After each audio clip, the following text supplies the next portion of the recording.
Hello दोस्तों, नमस्कार, आदाब, सत श्री अकाल। तो कैसे हैं भी आप सभी लोग? होप सो आप सभी लोग अच्छे होंगे और अच्छे से आप सभी लोगों की पढ़ाई शढ़ाई भी चल रही होगी। आशा करता हूं आप सभी लोग अच्छे से क्वेश्चंस को कर रहे हैं और अच्छे से कंसेप्ट्स को समझ रहे हैं। आज हम एक नए टॉपिक को लेकर आए हैं जिसमें हम पढ़ेंगे रेशो के बारे में। ठीक है जी। रेशो रेशो का मतलब क्या होता है? रेशो का मतलब होता है अनुपात। ठीक है जी। अब आप पूछेंगे कि अनुपात, ये रेशो होता क्या है? तो देखिए, मान लीजिए, आपको मैं एक एग्जांपल देता हूं कि मान लीजिए आपके पास कोई एक चीज़ है ए और दूसरी चीज़ है बी। मान लीजिए ए क्या है? दूध है। ठीक है, दूध है। और बी क्या है? पानी है। ठीक है जी। मैं क्या करता हूं? पानी और दूध को मिला देता हूं। ठीक है जी। मैंने पानी और दूध को मिला के एक मिक्सचर तैयार कर दिया। ठीक है, मिक्स कर दिया, एक मिक्सचर तैयार कर दिया दी मैंने।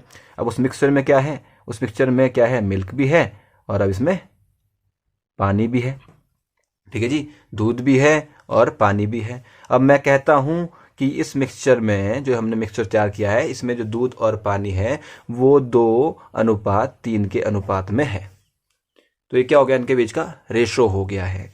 ठीक है जी। 2:3 का मतलब अगर टोटल मिश्रण मान लीजिए 5 है, 5 में से 3 जो है वो पानी है और 2 क्या है? दूध है। इसको हम क्या समझते हैं? अनुपात समझते हैं। इसको हम अनुपात मानते हैं। ऐसे अनुपात किया जाता है। मतलब रेशो की डेफिनेशन क्या हो गई कि देखिए लीजिए, ए और बी, ए अपॉन बी को हम क्या, अपॉन रेशो को हम अपॉन में लिख सकते हैं, बटे में लिख सकते हैं। ठीक है जी। A upon B is called ratio if A B are of same type. जैसे कि ये दोनों सेम टाइप के हैं, लिक्विड है दोनों, तो मैंने मिक्स कर दिया, इन दोनों को मिक्सचर बना दिया, तो एक टाइप के ही हैं। ए और बी दोनों एक टाइप के हैं, इसलिए ये क्या हो गए? रेशो में हो सकते हैं। ठीक है जी। समझ सकते हैं आप किस तरीके को? मान लीजिए पानी है और पानी में मैं कंकड़ डाल दूं, तो रेशो बन सकता है इनका? कुछ नहीं, क्योंकि पानी अलग है और कंकड़ अलग है। ठीक है, सेम टाइप की चीजें ये दोनों नहीं है। ठीक है जी। तो ए और बी को हम रेशो में तभी मान सकते हैं अगर वो दोनों सेम टाइप की है। ठीक है जी। तो चलिए, फटाफट हमने कंसेप्ट तो समझ लिया कि होता क्या है रेशो। जब आप इसके क्वेश्चंस करेंगे तो आपको इसको फटाफट समझ आएगा। ठीक है जी। तो चलिए पहले हम इसकी थोड़ी बहुत प्रॉपर्टीज समझ लेते हैं। ठीक है, प्रॉपर्टीज। आप बोलेंगे यार ये आप बोल रहे क्वेश्चन करने को, आप प्रॉपर्टी समझा रहे हैं हमारे को। प्रॉपर्टी मतलब आपको इससे क्वेश्चन को जल्दी करने में आसानी हो जाएगी। प्रॉपर्टी क्या है कि अगर ए और बी कोई दोनों रेशो के अंदर हैं, ठीक है जी, तो अगर मैं ए को और बी को, दोनों को किसी एक नंबर के से मल्टीप्लाई कर दूं तो रेशो के ऊपर कोई फर्क नहीं पड़ने वाला है। ठीक है, या फिर मैं ए को या बी को, दोनों को डिवाइड कर दूं किसी एक पर्टिकुलर नंबर से या किसी कांस्टेंट से, कोई भी है, के से मान लो कर दिया मैंने, तो फिर भी डिवाइड करने के ऊपर भी इनको कोई भी फर्क रेशो के ऊपर नहीं पड़ने वाला है। अगर हम सेम से करें, मान लीजिए एक रेशो आपके पास दी गई 1:2 में दिया गया है। ठीक है, मैंने क्या किया? अंश और हर, मतलब न्यूमरेटर और डिनोमिनेटर को दोनों को 2 से मल्टीप्लाई कर दिया, तो रेशो कोई फर्क पड़ा नहीं। 2 से 2 कट जाएगा, फिर भी रेशो 1:2 में ही रहेगा। अगर मैं 2 से डिवाइड कर लेता हूँ, ठीक है, तब भी कोई फर्क नहीं पड़ेगा, फिर भी अनुपात 1:2 में ही रहेगा।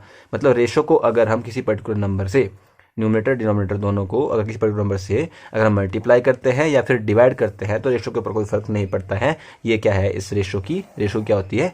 प्रॉपर्टी होती है। ठीक है जी, कि रेशो के ऊपर बिल्कुल फर्क नहीं पड़ता है। उसको हम किससे मल्टीप्लाई कर दें, किससे गुणा कर दें या किससे भाग दे दें, बस नंबर सेम होना चाहिए। ठीक है, ऐसा नहीं हो कि आप ऊपर तो 2 से मल्टीप्लाई कर रहे हैं, नीचे 3 से मल्टीप्लाई कर रहे हैं और फिर बोल रहे हैं कि नहीं जी रेशो के ऊपर फर्क पड़ रहा है। ऐसा नहीं होता है। अगर आप सेम नंबर से किसी रेशो को मल्टीप्लाई कर रहे हैं, न्यूमरेटर डिनोमिनेटर दोनों को या अंशहर दोनों को, तो रेशो के ऊपर कोई फर्क नहीं पड़ता है। तो चलिए अब सीधा क्वेश्चन करते हैं। बाकी के कंसेप्ट्स जो भी आएंगे बीच में वो हम आगे नेक्स्ट क्लास में डिस्कस करेंगे। ठीक है जी। तो पहला क्वेश्चन है, सबसे पहला क्वेश्चन मैं आपके सामने लेके आता हूं और क्वेश्चन ये है कि ए अनुपात बी 3:4 में दिया हुआ है। ठीक है जी। और दूसरा दिया हुआ है कि बी और सी जो है वो 6 और 7 के अनुपात में है। तो मुझे पूछा गया है कि फाइंड कीजिए ए अनुपात बी अनुपात सी। ठीक है, ये क्वेश्चन आपका है कि if A and B is 3:4, B and C 6:7, find A B and C. जैसा कि मैंने आपको बताया कि देखिए अनुपात का मतलब क्या होता है? ए बटा बी। तो किसके बराबर दिया हुआ है 3/4 के बराबर, ठीक है जी। और बी और सी किसके बराबर दिया हुआ है हमारे पास 6 और 7 के बराबर दिया हुआ है, ठीक है जी। ये पहला तरीका है जिस तरीके से हम इस क्वेश्चन को कर सकते हैं। तो फर्स्ट टाइप मैं आपको बताता हूँ इस तरीके से हम क्वेश्चन को कर सकते हैं। अब आप देख सकते हैं यहाँ तो बी की वैल्यू, बी कहाँ कहाँ है, बी यहाँ पे, बी यहाँ पे है। अब बी की वैल्यू यहाँ 4 है, यहाँ की वैल्यू यहाँ 6 है।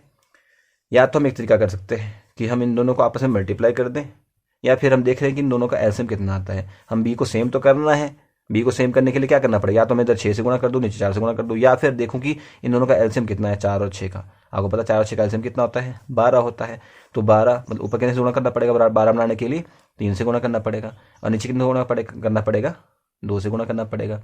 अगर मैं ऊपर 2 से गुणा कर रहा हूँ तो नीचे भी को 2 से गुणा करना पड़ेगा, और इधर मैं अगर नीचे 3 से गुणा करता तो ऊपर भी 3 से गुणा करना पड़ेगा। तो ये ऊपर क्या अनुपात बन जाएगा, मैंने बोला था अभी आपको कि अगर रेशो को हम किसी पर्टिकुलर नंबर से अंश और हर दोनों को नंबर को मल्टीप्लाई कर लें तो रेशो के ऊपर कोई फर्क नहीं पड़ता है।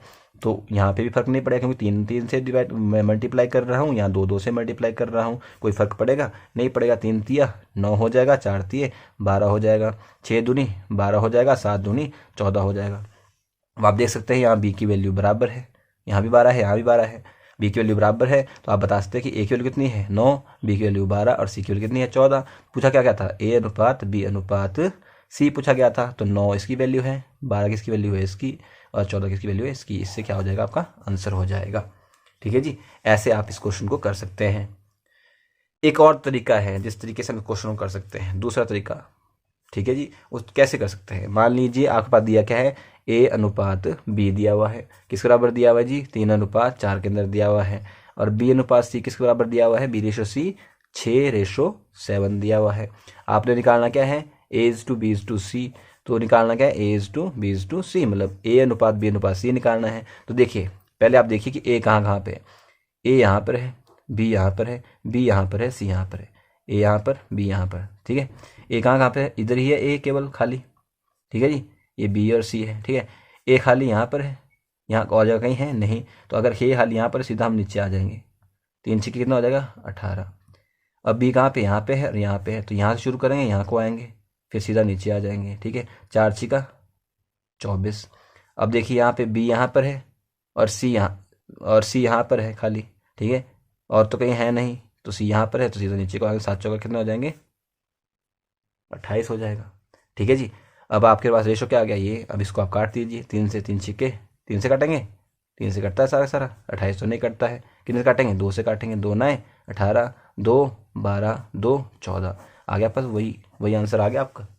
एक तरीका है आपके पास ये तरीका बहुत काम आता है। अगर थोड़ी देर में आप देखेंगे कभी हमारे ये काम आएगा, कभी हमारे को ये काम आएगा, ठीक है जी। चलिए एक और क्वेश्चन करते हैं। दूसरा क्वेश्चन क्या है, दूसरा क्वेश्चन देखते हैं। दूसरा क्वेश्चन क्या बोलता है कि A/B is to 5:6, B अनुपात C 2:4 दिया गया है, C अनुपात D 3:7 दिया गया है। तो find A, B, C and D। क्या दिया गया है जी कि A और B किस रेशो में दिए गए हैं हमारे पास 5 और 6 में दिए गए हैं। B और C दिए हुए हैं 2 और 4 में दिए हुए हैं, और C और D दिए हुए हमारे पास वो 3 और 7 में दिए हुए हैं। हमारे पूछा क्या है कि A अनुपात B अनुपात C अनुपात D निकालिए, ठीक है। ये सिंपल सा क्वेश्चन हमारे पास दिया हुआ है। अब इसको कैसे करेंगे, हम पहले तरीके से कर लेते हैं, फिर हम दूसरे तरीके से करेंगे कि A अनुपात B किस बराबर दिया है। अब आप देखिए यहाँ पे आपको किस किस को बराबर बनाना पड़ेगा। पहले आप B को बराबर बनाइए, फिर C को बराबर बनाइए, फिर D को बराबर बनाइए, करना पड़ेगा, ऐसे नहीं करना पड़ेगा। मान लीजिए A अनुपात A बटा B किस बराबर दिया 5/6 के बराबर, B बटा C किस बराबर दिया हुआ है हमारे पास, ये दिया हुआ हमारे पास 2:4 में, मतलब इसको क्या लिखता हूँ मैं 1/2 के बराबर, ठीक है। और C और बटा D किस बराबर दिया है 3/7 के बराबर, ठीक है। अब आप देखिए यहाँ पे B किस बराबर है 6 के बराबर, और यहाँ B किस बराबर है 1 के बराबर। तो क्यों ना मैं इसको कितने से गुणा कर दूँ 6 से गुणा कर दूँ, तो नीचे मेरे को 6 से गुणा करना पड़ेगा। तो ये B और पास किस बराबर बन जाएगा 6/12।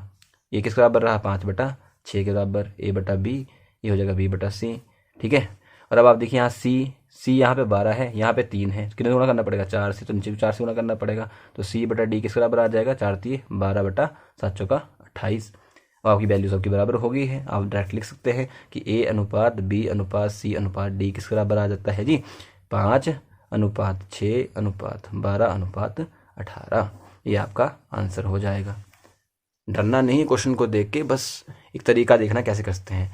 दूसरा तरीका जो हमने अभी यहाँ पढ़ा, इस तरीके से अगर हम करेंगे इसको, तो ए अनुपात बी किस बराबर दिया हुआ है हमारे पास 5:6, बी अनुपात सी किस बराबर दिया हुआ हमारे पास 2:4, और सी अनुपात डी किस बराबर दिया हुआ हमारे पास 3:7 के बराबर दिया हुआ है। ठीक है जी। अब इसको आप लिखते हैं 1:2, क्योंकि आप काट सकते हैं इसको। ठीक है, अब आप इसको डायरेक्ट कर लीजिए, कौन सी बड़ी बात है। ए कहाँ पे है, कहीं नहीं है, सीधा नीचे को आओ, सीधा यहाँ नीचे को आना है। 5 एकम 5 दिए 15 हो जाएगा। दूसरा बी यहाँ पर है, यहाँ पे फिर नीचे आओ, फिर ऐसे आना है, मतलब यहाँ से सीधा नीचे आना है। 6 एकम 6 दिए 18 हो जाएगा। ठीक है, फिर सी कहाँ पर है, सी यहाँ पर है और यहाँ पर है, तो सीधा यहाँ से यहाँ को आना, 2 तिया 6 दूनी, पहले ऊपर से नीचे आना है, फिर यहाँ को देखो, यहाँ से यहाँ तक और यहाँ से यहाँ तक। ठीक है, 6 दूनी 12 तिये 36, और यहाँ डी कहाँ पे, यहाँ पे है, तो सीधा ऊपर से नीचे आ जाइए। 6 दूनी 12 सत्ते 84 हो जाएगा। आप इसको काट लीजिए, कितने से कटता है यह, कितने से कटता है 3 से कटता है, सारे 3 से कटते हैं। 3 पंजे 15, 3 छिक्के 18, 3 12 और 3। ठीक है जी, हो गया आपका आंसर। आप तरीका देख लीजिए, ये आप समझने में थोड़ा समय लग सकता है, या फिर आप इस तरीके से भी कर सकते हैं क्वेश्चन को। ये रेशो के कुछ क्वेश्चन बहुत आसान है, ज़्यादा टफ नहीं है। एक क्वेश्चन और हम अलग टाइप का कर रहे हैं, करेंगे, फिर हम देखते हैं कि नेक्स्ट हम क्या करते हैं। ठीक है जी।